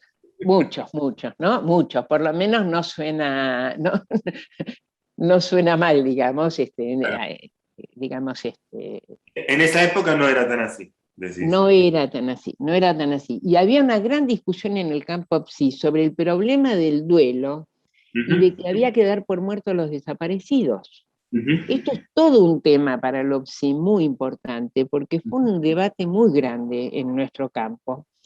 ujú, Sobre todo cuando ya se sabía, bueno, pero vuelvo con lo de los chicos. Lo de ujú. los chicos, el tema era que muchas madres desaparecidos no le querían decir a los pibes lo que había pasado porque identificaban su propio dolor con lo que le pasaría a los chicos. Ahora, ¿qué pasaba? Si le decían a los pibes que los padres estaban trabajando afuera, los pibes sentían que los padres los abandonaban voluntariamente. Claro. Por lo tanto, las vivencias de abandono eran fuertísimas. Bueno, Mm. fue todo un trabajo el poder colaborar para, digamos, para que se pudiera hablar con la verdad a los chicos de acuerdo a cómo iban preguntando, cómo se iba a dar, ¿no? En ese sentido te quería preguntar, ¿no? Porque efectivamente vos ahí situás, digamos, varios problemas, que podríamos decir problemas clínicos, no psicopatológicos, pero clínicos, porque son debates que atravesaban el dolor y la subjetividad de cada uno de ellos, ¿no? ¿Qué contarles a los chicos? Sí, ¿Qué hacer con ese familiar desaparecido? Si darlo por muerto o seguir reclamando sí. la vida, etcétera. Que, vamos a decirlo así, en un punto eran problemas nuevos. No, Mira, no, absolutamente nuevos. Nosotros no teníamos bibliografía de nada. Nosotros recién leímos a uh-huh, Bettelheim después de la dictadura. uh-huh, No, ni idea, ¿me entendés? Estaba claro que el concepto de neutralidad estaba cuestionado ya. Ahí no había. Lo que sí teníamos un poco más claro era el tema de la abstinencia. uh-huh. Digamos, respetar, digamos, la abstinencia sí, pero la neutralidad era imposible, porque para establecer un vínculo de confianza teníamos que compartir el Uh-huh. movimiento. Muy bien. Así que ese era un tema. Y este tema, fíjate que el tema de la consigna de aparición con vida Uh-huh. sintetizaba el problema clínico del duelo, porque Uh-huh. lo que nos decían era que eso era una demanda delirante. Y nuestra experiencia era que muchas madres que ya sabían y sospechaban, es decir, y que estaban trabajando en un duelo por la desaparición, sostenían la consigna, porque la consigna cuestionaba, demandaba al Estado desaparecedor. ¿Me explico? Y por lo tanto, tenía un sentido que iba mucho más allá En todo de... caso, es el Estado el que diga qué hizo con esa... Exacto. Que digan dónde están, etcétera, etcétera, y la justicia. Entonces, esto que se sintetizaba en la consigna tenía que ver con que ellas no tenían por qué decretar la muerte del desaparecido. Bueno, tema Ahora, que fue, sí. esos debates se dieron durante la dictadura, hacia el final de la dictadura, y en todo caso, ¿qué relación mantenían ustedes como ya equipo de asistencia psicológica con otros equipos que podrían tener víctimas si es que las tenían, ¿no? Si es que Bueno, pudieron. mira, no, cuando yo te digo debates, me refiero a que como nosotros siempre tuvimos inserción en el campo profesional, porque una de las ideas, tanto de LEATIP como del equipo de asistencia psicológica de Madres de Plaza de Mayo, fue que nosotros tomábamos una especificidad, pero nosotros manteníamos nuestra vida profesional, nuestra relación con las instituciones profesionales siempre, además de no vivir, además de tener que vivir, digamos, de eso, pero nuestra inserción profesional la manteníamos, ¿me entendés? Entonces, las discusiones eran con colegas que conocían algo, que eran de confianza nuestra, porque no es que hablábamos con todo el mundo, sino que los que eran de confianza nuestra y que conocían, te estoy diciendo los primeros tiempos. Después ya cuando eso fue los primeros tiempos, que nos decían eso. Después con los años, yo no puedo fijarte justo los años, pero lo que sí sé es que en el año 83 aparecen otros equipos, por ejemplo, el Movimiento Solidario en Salud Mental, el CELS también arma un equipo, sobre fin de la dictadura se arman otros equipos, con ellos este tema estábamos de acuerdo en general, me explico, con los que trabajábamos con personas afectadas por la represión política o familiares, eso, ¿cómo te puedo decir? En la clínica era evidente, ¿me entendés? ¿Por qué la madre va a decir que su hijo está muerto si no hay ningún ritual, no pudo encontrarse con el cuerpo, etcétera? Bueno, eso después ha tenido efectos en la memoria histórica y en la memoria colectiva muy importantes, digamos, ¿no? Pero, digamos, cuando uno hablaba con otros terapeutas, digamos, nos decían, bueno, no, mientras no den por muerto, no van a poder hacer el duelo. Claro. Te lo digo a la rápida, ¿no? Sí, sí, sí. Bien. Y Y ese es un... después aprendimos muchas cosas, como por ejemplo, aprendimos cómo el agrupamiento, digamos, les permitía preservarse psíquicamente. Cómo la ocupación de la plaza pública y la acción social, la respuesta social que dieron, era un elemento de preservación psíquica extraordinario y que era un elemento interno a la elaboración del duelo. Me explico, y cuando se impone los desaparecidos existen, que eso tiene un efecto, si vos querés llamarlo instituyente, performativo, ponerle el nombre que quiera, porque los nombres los fuimos poniendo después, digamos, ¿no? Pero eso tuvo un efecto en la sociedad, pero tuvo un efecto sobre ellos mismos, sobre los familiares, sobre las madres en particular. Entonces ahí pudimos ver el papel apuntalador extraordinario del agrupamiento y de la respuesta social organizada. Pero todo eso era como que lo íbamos viendo sobre la marcha. Me explico, no es que teníamos una teoría previa que... Y de hecho, hasta uno podría preguntar, ¿con quién supervisaban estas cosas? ¿O con quién las conversaban? Bueno, pero ¿sabés qué? Y eso yo hasta el día de hoy muchas veces lo planteo. Nosotros teníamos una reunión semanal nuestra en el consultorio nuestro, yo tenía el consultorio con Lucy. Teníamos una reunión de equipo semanal rigurosa, donde discutíamos todos los temas clínicos. Esa reunión semanal de los jueves, porque nosotros el jueves hacíamos la reunión, después, bueno, ya te hablo ya después cuando las madres estuvieron acá a la casa en Hipólito Yrigoyen, etcétera, íbamos para allá, almorzábamos con ellas y íbamos a la plaza. Digamos, el jueves era un día, eh, digamos, dedicado por todos nosotros a eso. Y discutíamos todos los temas clínicos, discutíamos lo que nos pasaba, porque no teníamos supervisión. Claro. Será de ahí que a mí no me... Mira, ahora que te digo, pienso, porque vos sabés que a mí la palabra supervisión nunca me gustó. Y me negué a usarla, aunque tengo mucha gente con la que interviso, digamos. Claro, claro. Pero no me gustó porque es una palabra que muestra un ejercicio de poder. Sí, sí, así me. Totalmente. Pero bueno, hacíamos eso. Discutíamos todo nosotros. Ujú. Después hemos tenido la posibilidad de intercambiar mucho ya desde fines de la dictadura en adelante con otros equipos, etcétera, ¿no? Y de hecho ahí aparece contactos internacionales, digo, no solo de los de la Sí. denuncia, sino en términos profesionales, porque vos publicás Ahí, trabajos en el exterior y... sí, mira, el primer trabajo, lo primero que escribimos, que fue el artículo sobre, creo que era sobre el silencio, Ujú. este, ese artículo nos pasó una cosa, la publicó El Porteño, Mm. creo que fue en el año 82, y había un congreso de FEPRA en Tucumán. Ujú. En Tucumán estaba el interventor militar. Ujú. Bueno, cuando se presenta, el comité organizador decide que nuestro trabajo no puede ser presentado porque acaba de ser publicado, no sé, en El Porteño.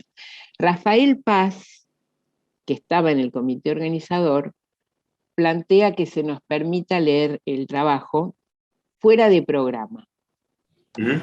¿no? Con lo cual era una forma... Bueno, yo me acuerdo que estábamos caminando en Tucumán y habíamos dicho, si van 8 personas, lo leemos. Y nos mandaron arriba mientras había excursiones para Tafí Viejo, para Tafí del Valle, y nos mandaron, así que dijimos, si hay 8, lo leemos. Y para nosotros fue, te digo, nunca me voy a olvidar, porque llegamos y empezamos a ver gente en los pasillos, gente, y resulta que era la gente que estaba para nuestra mesa, que fue para todos, digamos, no para nosotros solo, para todos, fue el primer encuentro en el que se habló públicamente de ese tema. Ujú. Creo que el Congreso fue en el 83, me parece, pero Ujú. todavía estaba la dictadura, 83 o 82. Y después nosotros teníamos contacto con Amnesty Internacional, teníamos contacto porque habíamos, junto con Darío y Lucy y Westerkamp y varios más, Ujú. fuimos fundadores de Amnistía Argentina. Ujú. Y teníamos relación con Amnistía Internacional. Pero en el campo PSI tuvimos un apoyo muy grande, porque se había formado en Dinamarca, había un grupo que era un centro internacional para rehabilitación de víctimas de tortura. Ujú. Que las posiciones que tenían en LOPSI eran neurólogos, digamos, básicamente, o sea que éramos el día y la noche, pero tuvieron, y yo quiero dar el nombre porque Inge Genefke era la directora de ese centro. Yo fui a una reunión de amistad, la primera vez que salí de la Argentina fue en el 83, en tiempos de dictadura me refiero, ¿no? Para una actividad, a una reunión de salud mental de Amnistía Internacional que se hizo en Minnesota, que Ujú. nos llegó a través de Daniel Deutsch, que era una historia particular de una familia que fue toda represaliada. Ujú. Nos avisó Daniel que se hacía esa reunión y que nos invitaban a esa reunión. No me preguntes cómo fue que nos conocían ni nos invitaron, no sé, pero yo fui a esa reunión y yo no sabía hablar una palabra de inglés, Luis. Nada, nada. Así que bueno, me tradujeron, qué sé yo, bueno, pero ahí me invitaron a una reunión que se hizo al año siguiente en Dinamarca, organizada por el RCT. Y, digamos, para nosotros fue una sensación de apoyo, de salir del aislamiento, ¿me entendés? Porque la vivencia de aislamiento durante toda la dictadura era muy fuerte, ¿me entendés? Sí, claro. Realmente una sensación de soledad muy grande y más allá de que, digamos, qué sé yo, la experiencia con las madres fue una experiencia fenomenal, pero me refiero al OPSI, ¿no? Y tuvieron un enorme respeto por nuestras opiniones y hubo muchos cambios que se fueron dando en ellos mismos, digamos, a partir de lo que, pero fuimos nosotros, fue gente de Chile, que fuimos el primer seminario que se hizo fue un seminario internacional que fueron filipinos, bueno, me acuerdo de los filipinos, los chilenos, nosotros, y que bueno, ahí sí empezamos a tener muchos contactos internacionales, porque se abre y debates, y después hubo muchísimos, ya pasada la dictadura, hubo muchísimos seminarios en Centroamérica, etcétera, digamos, siempre contando con un apoyo del IRCT. Ya se había formado en una reunión que estuvo Darío, en el 86 se había formado el comité, no es la palabra comité, internacional para rehabilitación de víctimas de tortura.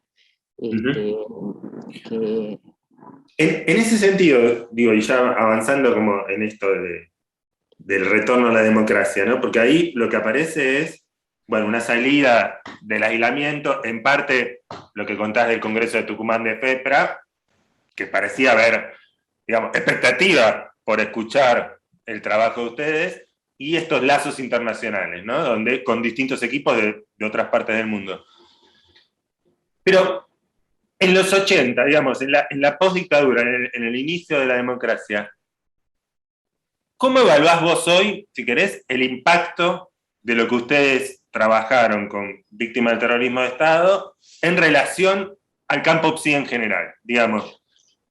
Porque ahí me imagino que habrán aparecido debates, porque justamente por esto que vos decías antes de la relación entre el psiquismo y lo social, ¿no? Bueno, ¿cómo ves esos debates y mira, la inserción de ustedes en el campo PSI local de los bueno, 80? mira, ahí hubo vos pensás que en ese momento queda como director de salud mental Vicente Gali, que yo le tengo muchísimo respeto a Vicente, a pesar de que no coincidíamos, digamos, en una cantidad de cosas, pero bueno, pero creo que es una persona muy comprometida, ¿no? Vicente estaba en la APA. Ya a esa altura la APA se había recompuesto también, en fin. Por eso digo, había corrido mucho agua bajo el puente.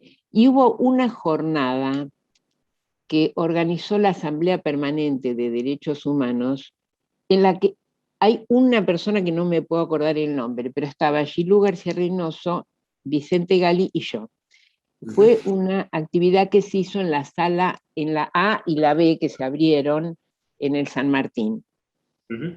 En la cual, bueno, fue la primera vez que nosotros describimos lo que hacíamos, digamos, lo que habíamos hecho públicamente.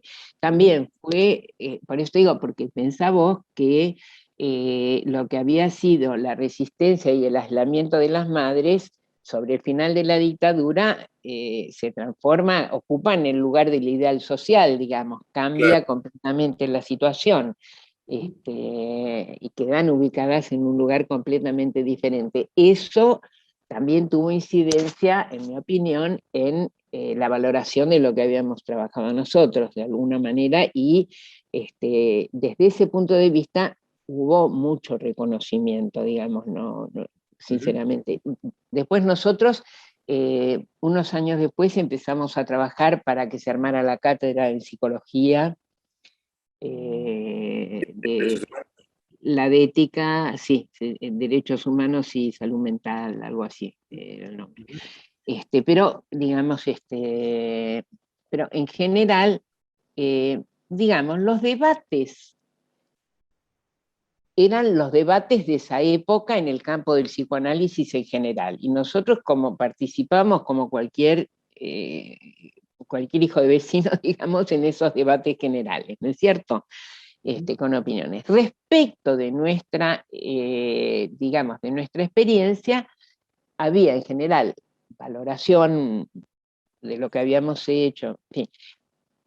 Pero sería como, en algunos sectores, sería como, me decía este amigo mío que te digo, oh, vos,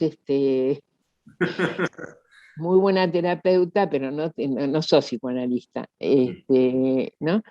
Y yo en eso, sinceramente, te digo, por ejemplo, una de las autoras que nos ayudó muchísimo, pero la encontramos después, fue Piera Olanier. Encontramos después y Piera habla del tema de la alienación social, etcétera, que empezamos nosotros digamos, a ver el fenómeno de la alienación social durante la dictadura. Entonces, estos eran todos temas que circulaban durante todo ese periodo como temas de debate en una sociedad que estaba conmovida por lo que había pasado. ¿Me explico? Yo me acuerdo que en la presentación de ese trabajo en FEPRA que te comenté, hubo una chica, una psicóloga, que se paró, después que leímos, qué sé yo, y dijo, ¿dónde estuve yo todo este tiempo? ¿No? Fue fuertísimo. Y entonces, bueno, digamos, esto convocaba a muchísimos y replanteó el problema de cómo son las articulaciones entre lo social y lo psíquico, cómo son los modos de elaboración de traumas sociales, cómo opera el principio de realidad, porque las madres instalan la figura de la desaparición y eso aparece como un principio de realidad organizador de una direccionalidad en la elaboración del duelo, por ejemplo. Bueno, esos temas nosotros teníamos que discutirlos. Después vino, suponete, la discusión de la apropiación. Entonces el doble trauma para los chicos apropiados, que era que tuvieran que recuperar su identidad, ¿te acordás? Un debate, bueno, vos eras muy joven seguramente, pero hubo un debate en el campo sí muy grande sobre el efecto de retraumatización que podía producirse. Ese fue otro de los temas de debate en el campo sí, pero estos ya temas de debate ocupaban durante algunos años, los primeros años post-dictadura, ocupaban, digamos, los espacios, qué sé yo me acuerdo que teníamos que ir a diferentes lugares profesionales donde se hacían mesas para debatir estos temas, digamos, ¿no? Y entonces, bueno, había como, es imposible que no haya polémicas, digamos, ¿no? Pero también eran polémicas que, por decirlo de alguna manera, eran amigables, ¿me explico? Aunque la discusión porque, por decirlo de alguna manera, hay un debate, se me cruza con lo político, que es con la derecha, ¿me explico? Pero después el tema de la apropiación, a mucha gente que reivindicaba lo de las madres, etcétera, etcétera. Al mismo tiempo, el tema de la apropiación sentían que no estaban de acuerdo con la restitución de la identidad. Y entonces había planteos en el orden de la OPSI, concretamente para debatir esos temas. Siempre lo social ponía los temas que después había que debatirlos en la especificidad de lo nuestro, porque vos no podés contestar, porque una de las cosas que a mí me parece es que, si bien yo considero que lo social es parte misma de la subjetividad, un factor interno en la subjetividad, de cualquier manera, siempre trato de no hacer extrapolaciones, o cuando las hago digo, sé que estoy extrapolando. Me explico, porque no se contesta con política a problemas específicos, se contesta en todo caso con el modo en que determinados fenómenos tienen una presencia en lo psicológico, por decirlo de alguna manera, ¿no? Entonces teníamos que discutir en la especificidad. Ujú. Sí. Ahí, en ese punto, digo, aparecen efectivamente muchos debates en el campo psi, en donde, bueno, lo que había ocurrido en la sociedad en relación a la experiencia de la dictadura y sus consecuencias seguía formando parte de los debates generales de la sociedad y también de la especificidad del campo psi. Pero por ahí quería retomar un poco, bueno, vos dijiste una de las experiencias que te marcó fue la coordinadora. Sí. Después de la dictadura aparece, como vos decís, Vicente Gali como director de salud mental. Y en ese punto, por ahí te pregunto algo, por ahí menos en relación a los debates epistémicos y más en términos de organizaciones profesionales y gremiales. ¿Por qué pensás vos que no se pudo rearmar algo de lo que fue la experiencia de la coordinadora después? Mira, porque yo creo que la dictadura fue demoledora, Luis. La Uh-huh. dictadura para mí, cuando yo pensé en que hablaría con vos, te iba a decir, hay un antes y hay un después. Uh-huh. A mí me parece que la dictadura demolió, me explico, todo el campo psi. Vos imaginate, por ejemplo, los exiliados que empezaron a volver, los conflictos que se armaban cuando venían exiliados que iban como docentes y los que de acá no iban como docentes. Bueno, miles de conflictos, y el que volvía del exilio, que tenía que volver, volvía a otro país, no al país del que se había ido. Entonces todo eso demolió brutalmente. Dentro de eso se formó ABSA, hubo, digamos, algunas, la Asociación de Grupos formó, digamos, trabajó, APA, etcétera, pero te quiero decir que esa experiencia quedó aniquilada, estallada, por decirlo de alguna manera, con la dictadura. Y recomponer eso en tiempos que después vos pensás que vino el menemismo, Uh-huh. vino la cultura de la posmodernidad, Uh-huh. de la cual podríamos hablar un montón también sobre la cultura de la posmodernidad, que yo creo que es el correlato en el campo de la cultura del neoliberalismo, me parece a mí, digamos Uh-huh. por decirlo rápidamente. Entonces, el cultivo del individualismo, el sálvese quien pueda, etcétera, condiciones que nada tenían que ver con las condiciones que posibilitaron la emergencia de ese gran movimiento que fue el movimiento sí, de aquellos tiempos. Uh-huh. Entonces, yo creo que todavía estamos en deuda Uh-huh. de reconstrucción, digamos, ¿no? Como lo que ha pasado también en la sociedad, en el país. Digamos que, bueno, que estamos en deuda de construir algo diferente realmente, ¿no? Pero en el campo sí fue muy complejo, por eso digo, yo me acuerdo de la vuelta del exilio, después hubo muchos eventos en los cuales se discutieron estos temas, etcétera, pero ese modelo en el que se discutía, por decirte de alguna manera, el psicoanálisis profundamente, el debate de ideas en Uh-huh. el campo del psicoanálisis, en el campo de las instituciones, etcétera, quedó completamente empobrecido, es como un árbol de otoño, me explico, no quedaba nada, me explico. Entonces, todo el proceso de recomposición es un proceso sumamente dificultoso. Uh-huh. Uh-huh. Este, Después creo que ha habido logros en la construcción de memoria colectiva inmensos, por supuesto, y de memoria histórica, porque ya estamos en la etapa de la memoria histórica. Este, Y yo te decía, bueno, me parece que, suponte, lo de las madres con el pañuelo blanco y la marea verde con los pañuelos verdes, bueno, hay un legado. Uh-huh. Yo creo que hubo una transmisión transgeneracional del trauma y hubo también una transmisión transgeneracional de las luchas emancipatorias, por decirlo de alguna manera, ¿no?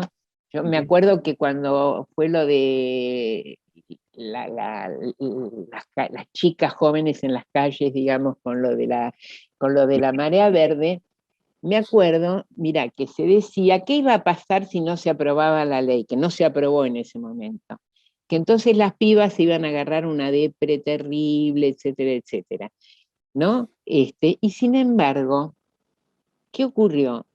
Que yo le puse un nombre porque, qué sé yo, que tenía que hablar en una jornada y que las chicas tenían una vivencia de júbilo emancipatorio Ujú, gigantesco que superaba que no se aprobara la ley en ese momento, porque ya había algo que ujú, estaban construyendo que no tenía retorno y que esas vivencias emancipatorias son vivencias que, digamos, que recién estas generaciones empiezan ujú, a elaborar. ¿Me explico? Vos pensás que se cortó terminó la dictadura y los 30.000 simbolizan mucho más, simbolizan los 30.000, pero simbolizan además muchísimo más todo lo que se perdió en la cultura, en el arte, bueno, y después se han hecho, digamos, ha habido siempre caminos y prácticas, qué sé yo. El otro día estaba mirando una película, un documental sobre cómo fue teatro abierto, bueno, ujú. este, y hubo, qué sé yo, el cine ha hecho, pero todavía seguimos haciendo elaboraciones de aquello que ocurrió. Ujú. Sí, hay una dimensión presente todavía y que se le precisan un par de vueltas, parece, ¿no? Ahora, después te das cuenta que hubo un triunfo extraordinario que fue lo de los juicios, por ejemplo, porque ese es otro tema que, vos Bueno, fíjate, a los 20 años aparecieron los hijos. sí, Justo a los 20 años, cuando conmemoramos los 20 años del golpe, ujú, aparecieron, pero era impresionante porque empezaron en La Plata, acá, allá, allá, acá, y de golpe, y eso tenía una necesidad social y política, pero tenía una necesidad de elaboración de esa generación ujú, de ser los hijos. Nosotros hicimos una investigación te voy a hacer llegar, porque sacamos un librito, porque a mí me dieron junto con Lucy la Guggenheim en el 2004, la beca. sí. Hicimos una investigación sobre hijos de desaparecidos. Y Ah, realmente vos veías que había un plano que era el plano del reapuntalamiento social, etcétera, etcétera. Pero después era una necesidad para la elaboración personal. Por eso nosotros siempre decíamos que había un aspecto de la elaboración que era público y social y un aspecto íntimo y privado. ujú. Y entonces, bueno, aparecen los hijos. Y luego, cuando vienen los juicios, el grupo que se hace cargo, por decirlo de alguna manera, es el de los detenidos desaparecidos. Los juicios te referís a los que A surgieron los de la anulación de las leyes de impunidad. Después de la anulación de las leyes, sí, me refiero a eso. Y ahí tenés que cada, digamos, que son distintas generaciones, Ujú, no ordenadas en genealogía exactamente, pero son distintas generaciones que asumen colectivamente la construcción de la memoria. ujú, Que a mí me parece que, bueno, que eso es un logro inmenso, como muchos logros sociales que se han tenido en los últimos años, pero todavía estamos muy en deuda con la Argentina que queremos, ¿no? ujú. Estuvimos repasando muchas etapas y llegamos a un punto que me parece crucial, ¿no? Que es pensar el presente y los legados. Pero antes de cerrar y por ahí ubicarme en estos tiempos, quería hacerte una pregunta respecto digamos, de tu transición eh, profesional, si se quiere, y vinculada con los derechos humanos, porque si yo no me equivoco, en el 89 y en el 90, el equipo de asistencia de las madres se Ahora terminó y vos fundaste, o con otras personas, el EA. creativo. Quería preguntarte un poco cómo fue esa decisión o qué fue lo que había pasado. Mira, la decisión fue una decisión totalmente compartida con las madres, porque durante la época de la dictadura, o los primeros años, digamos, eh, nosotros teníamos, digamos, no asumíamos posiciones ni nada diferenciales, y solamente, además, tomábamos solamente los temas de derechos humanos vinculados a las madres. Teníamos como una dependencia consciente, digamos, respecto de las madres. En un determinado momento decidimos conjuntamente, y muy bien, porque después nosotros mantuvimos la relación personal por años, digamos, pero decidimos que ya nosotros era el momento de que nosotros hiciéramos por nuestra cuenta, porque a veces aparecían diferencias en la evaluación de la situación, que nosotros no las podíamos tampoco hacer públicas, ni las madres con toda razón querrían que las hiciéramos públicas, digamos, pero eran diferencias que teníamos, que era lógico que hubiera en ese momento. Entonces, en ese momento nosotros, lo que mal nos significó un duelo, ¿no? Porque nada es así nomás, digamos, fue un duelo, pero, digamos, el hecho de que nos separáramos con muy buena relación, digamos, eso era muy importante. Pero bueno, fue un duelo porque fue una pérdida importante. Lo que nosotros estábamos convencidos es que queríamos darle continuidad a la tarea, y entonces, efectivamente, ahí ya al equipo de las madres habían entrado otros compañeros, Claro.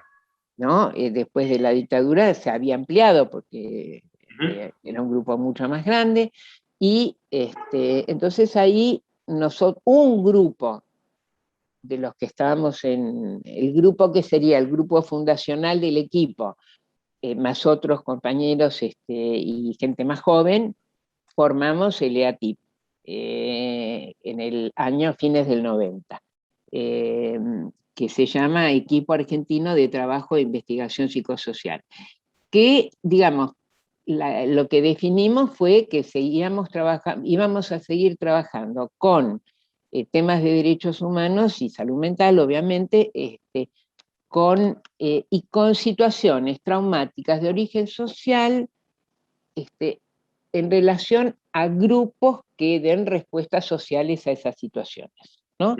Entonces, qué sé yo, hemos trabajado con la gente de Cromañón, en las inundaciones en Santa Fe, por ejemplo, etcétera, etcétera. Pero además, qué sé yo, hemos trabajado con hijos, digamos, con las nuevas problemáticas que a partir del 90 estuvieron planteadas, con hijos desaparecidos, con la Asociación de Detenidos Desaparecidos.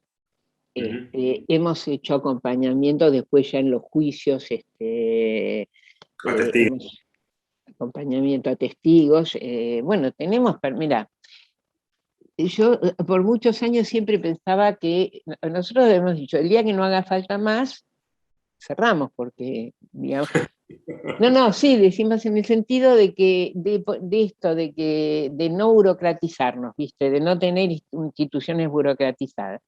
Pero la verdad es que siempre aparecen situaciones que requieren, y ahora incluso en pandemia, por ejemplo, hemos hecho una experiencia muy, muy buena, también muy interesante en tiempos de pandemia.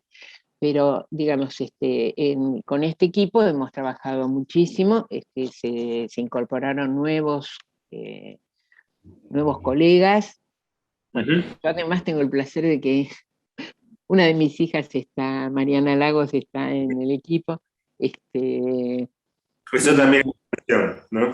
Eso también es transmisión. Sí, yo creo que, mira, te puedo decir que por las cosas que hacen mis tres hijos, en ese sentido, así como han tenido que pasarlas, digamos, simultáneamente, creo que también hay algo porque en distintos planos los tres tienen sensibilidad social. Lo único que los tres son re independientes, digo independientes políticamente. Pero los tres hacen, la segunda hija es abogada, y el hijo menor es pediatra, y vive afuera no vive acá, vive en una provincia.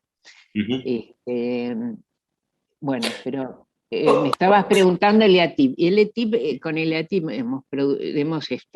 pero ya sí, digamos, por ejemplo, hemos podido tener bibliografía, hemos trabajado temas más en profundidad, aunque, digamos, esa primera experiencia del libro que sacamos, que vos debes haber conocido, que es Efectos psicológicos de la represión política, bueno, ese fue el libro que tuvo más difusión, pero siempre hemos trabajado con la idea siempre de que tenemos la idea de que es importante poder conceptualizar, ¿no? Es decir, hacer un movimiento entre las prácticas que hacemos y la conceptualización. Entonces, bueno, le damos un lugar a la producción conceptual también. Y es un trabajo muy, muy gratificante, viste, en un sentido, porque, bueno, porque podés usar tu instrumento teórico y clínico tomándolo del centro de estudiantes al servicio de nuestro pueblo. Realmente. En ese sentido, por ahí, y pensando ya en ir cerrando la entrevista, porque vos seguís, por supuesto, absolutamente activa, formás parte del EATIP, si no me equivoco, también de la Asociación Argentina de Psicología y Psicoterapia de Grupos, y de APSA, de la Asociación de Psiquiatras Argentinos. En ese sentido, ¿cómo ves el presente del campo psi? Mira, yo primero te aclaro que tengo la patología del optimismo. Bueno, es una buena patología. Entonces, eso es como me encarga, mi hijo siempre dice que yo digo de lo malo lo bueno, pero digamos, yo creo que hemos pasado periodos muy, muy duros, no me refiero a la dictadura, me refiero a los periodos de hegemonía neoliberal, esto que te digo de la predominancia del hegemonismo, de la cultura de la posmodernidad, etcétera, que a mí me parece que ha sido, digamos, que ha estimulado lo peor, por decirlo de alguna manera. Pero me da la impresión de que se están abriendo como... Ahora, vos me podés decir, ¿será tu deseo? Bueno, puede ser que sea mi deseo, que además, como estoy bastante vieja, quisiera poder ver algo antes antes de partir. Pero yo tengo la impresión de que hay como cuestionamientos, que hay nuevas prácticas. Me explico, todavía las veo como esbozos. Cuando vos me decías qué pasó después, yo creo que la reconstrucción después de la dictadura inevitablemente iba a llevar muchísimo tiempo. Pero me da la impresión de que hay nuevos debates. Mirá, hace poco, hice un curso de Recalcati, que no sé si lo ubicas. Sí. Bueno, que me dijeron, me dijeron que para algunos analistas no está muy bien conceptuado porque hace actividades en plazas y de difusión pública, etc. Pero, digamos, me da la impresión que así como están todos los problemas de género, todos los problemas que están en discusión, que hay gravísimos problemas que atraviesan la subjetividad, ¿no es cierto? Gravísimos, como los problemas de adicciones, como, bueno, qué sé yo, los trastornos de alimentación, gravísimos problemas que afectan la salud mental y que están ligados a las condiciones sociales de vida y a las condiciones materiales y a las condiciones de la cultura en la que vivimos, ¿no? Pero al mismo tiempo encuentro que de golpe leo cosas que me interesan. ¿Me entendés? Que hay aportes, que hay jornadas en las que vos ves que se está pensando, que se está tratando de, bueno, de poner a trabajar nuevas ideas y que hay nuevas prácticas también. Entonces, bueno, me parece que está todo por construir. Yo creo que incluso, suponte, todos nosotros, todos no, muchos tenemos formación analítica de diversas escuelas, pero digamos, tenemos formación analítica. Ahora, vos fíjate que las problemáticas de género ponen en discusión algunos planteos con todo, digamos, ¿no? Es decir que... ¿Cómo? Conducen a repensar cosas. A repensar. Entonces me parece que es un momento en el que creo que después hay, por ejemplo, qué sé yo, por supuesto hay sectores de psiquiatras que con el tema de los laboratorios y la medicación están aferradas, pero si vos te fijas en ARSA hay múltiples aportes de un lado, del otro, debate, ¿viste? Hay como un clima... de cierta efervescencia, en ese sentido la pandemia con todo lo malo que trajo, se han abierto algunos espacios también nuevos de debate, así que yo creo que está todo por construir